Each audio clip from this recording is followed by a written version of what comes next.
Reprenons un programme simple que nous avons déjà utilisé dans les capsules précédentes, auquel on a ajouté la notion de constante. Si l'utilisateur introduit un âge supérieur ou égal à 18, on affiche qu'il est majeur, sinon qu'il est mineur. Comment tester ce programme pour s'assurer qu'il fonctionne dans tous les cas? Ici, c'est facile, il n'y a que deux chemins possibles. Il faut donc le tester une première fois avec un âge supérieur ou égal à 18, puis une deuxième fois avec un âge inférieur à 18. Les valeurs choisies pour ces deux tests ont-elles une importance? Par exemple, si l'on choisit 34 ans, puis 10 ans, est-ce que ce sont des valeurs de test pertinentes? Pas vraiment.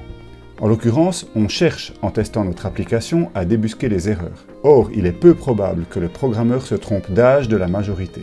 Il est par contre tout à fait possible qu'il confonde l'opérateur plus grand que avec l'opérateur plus grand ou égal à, car c'est une erreur courante. Il est donc beaucoup plus pertinent d'utiliser des valeurs de test qui vérifient cette limite. Une valeur juste à la limite et une autre valeur qui est juste en dehors de la limite. Donc, plutôt que de tester notre application avec les valeurs 34 ans et 10 ans, il est bien plus judicieux de la tester avec les valeurs 18 ans, qui est juste à la limite, et 17 ans, qui est juste en dessous de la limite. Prenons maintenant un test plus complexe, qui vérifie un intervalle. Par exemple, pour indiquer si l'âge saisi est valide, c'est-à-dire qu'il est compris entre 0 et 140 ans. Le nombre de tests à effectuer pour garantir que notre application fonctionne correctement dans tous les cas va doubler. Il faut maintenant tester la limite inférieure, 0, et la limite supérieure, 140. Pour la limite inférieure, il faut choisir une valeur juste à la limite, mais encore valide, donc 0, et une valeur juste à la limite, mais invalide, donc moins 1.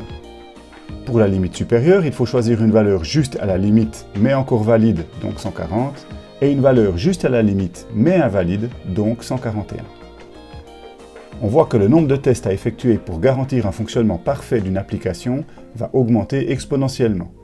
D'ailleurs, à partir d'une certaine complexité de l'application, il est difficile de garantir des tests couvrant l'intégralité des chemins alternatifs que peut emprunter le déroulement du programme. Toutefois, en étant capable d'identifier un maximum de situations et pour chacune de déterminer des valeurs de test, on peut nettement améliorer la qualité de notre programme. Nous verrons d'ailleurs dans un autre module qu'il existe des techniques pour automatiser ces tests, mais pour l'instant, on se contentera de tester nos applications manuellement. En résumé, il est donc primordial pour chaque application d'être capable d'identifier des valeurs de test pertinentes qui garantiront un bon fonctionnement de notre application, et pour chacune de ces valeurs, être capable de dire quel est le résultat attendu. Pour finir, prenons encore un autre exemple, différent des exemples précédents. Voici un petit programme qui indique si l'année saisie par l'utilisateur est bissextile. Vous savez certainement qu'une année est bissextile si elle est divisible par 4, mais pas par 100, sauf si elle est divisible par 400. Dans cette situation, il faut donc tester notre programme avec au moins 4 valeurs différentes. Une année qui n'est pas divisible par 4, par exemple 1997, elle n'est donc pas bissextile. Une année qui est divisible par 4, mais pas par 100, par exemple 2004. Elle est bissextile. Une année qui est divisible par 4 et par 100, mais pas par 400, par exemple 1900, qui n'est pas bissextile. Et une année qui est divisible par 4 et par 100, mais également par 400, par exemple l'année 2000, qui est donc bissextile. Ce n'est qu'en ayant fait au moins ces 4 tests que nous pourrons garantir que notre programme fonctionne correctement. Encore un mot.